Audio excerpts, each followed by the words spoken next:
Bienvenue à Bâton Rouge, en Louisiane. Sur le campus de Louisiana State University bat le cœur de l'un des programmes les plus mythiques du football universitaire américain, les Tigers de LSU. L'histoire commence en 1893. 4 matchs, 2 victoires. Personne à l'époque n'imagine ce que deviendra le programme. Plus d'un siècle plus tard, LSU évolue dans la Southeastern Conference, la ACC. Le tout premier titre national de l'histoire du programme arrive en 1958 sous Paul Dietzer.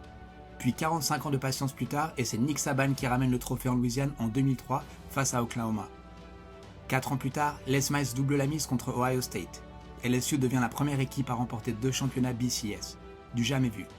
Et puis 2019, la saison parfaite. 15 victoires, 0 défaite. Ed Orgeron sur la touche, Joe Burrow sur le centre, et un sacre 42-25 face à Clemson à la Nouvelle-Orléans. Beaucoup la considèrent tout simplement comme la plus grande saison jamais jouée par une équipe universitaire. Le théâtre de tout cela, c'est le Tiger Stadium. Inauguré en 1924, il accueille aujourd'hui plus de 102 000 personnes. C'est tout simplement l'un des plus grands stades du monde. Mais il doit également sa réputation à autre chose, ses matchs de nuit. Le 3 octobre 1931, LSU joue son premier match nocturne. Une tradition née. Depuis, les soirs de match, Bâton Rouge se transforme. L'odeur du jambalaya monte des parkings. Mike the Tiger, mascotte vivante du programme, fait son apparition. Les projecteurs s'allument, la foule gronde, et le stade devient ce que les adversaires redoutent par-dessus tout, Death Valley. On y entre, mais l'adversaire en sort rarement indemne. LSU y gagne près de 8 matchs sur 10 en soirée. C'est l'une des forteresses les plus impressionnantes du sport américain.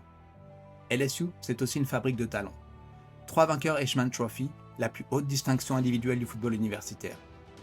Billy Cannon en 1959, Jaden Daniels en 2023, et entre les deux, Joe Burrow, dont la saison 2019 reste la plus dominante jamais signée par un quarterback à ce niveau. Le programme s'est également forgé 2 surnoms qui en disent long sur sa culture. Defensive Back University. Depuis 20 ans, LSU envoie ses défenseurs de couverture en NFL à un rythme que peu de programmes peuvent égaler. Et Wide Receiver University. Odell Beckham Jr., Justin Jefferson, Ja'Marr Chase, tous passés par Bâton Rouge avant de devenir des stars de la NFL. Et puis novembre 2025, Brian Kelly est licencié en pleine saison. LSU termine avec 7 victoires et 6 défaites. Acceptable ailleurs, inacceptable ici. Lane Kiffin prend alors les commandes. Débauché d'Ole Miss, un contrat colossal, un staff offensif neuf, plus de 40 nouveaux joueurs recrutés. Avec une seule mission, ramener LSU au sommet.